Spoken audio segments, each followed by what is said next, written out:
আমরা এখন ছেড়া দ্বীপে। এখানে টোটাল 3টা দ্বীপ আছে।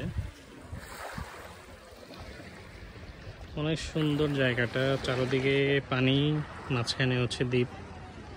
যদিও সেন্ট মার্টিন পুরাটাই একটা দ্বীপ, তারপরও এটার মাধুর্যতা একটু ডিফারেন্ট। এখানে পানিগুলো খুবই স্বচ্ছ, কেমন বোঝা যাচ্ছে ক্যামেরা জানি না, কিন্তু খুবই স্বচ্ছ পানি, একদম ক্রিস্টাল ক্লিন বলা যায় আর কি।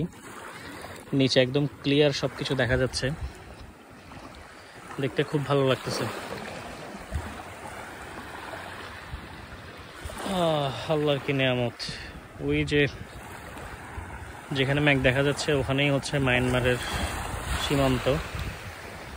ওখানে অনেকগুলো পাহাড় আছে একসাথে সারিবদ্ধ হয়ে, খুব সুন্দর আসলে, মানে আসলে অন্যরকম সুন্দর।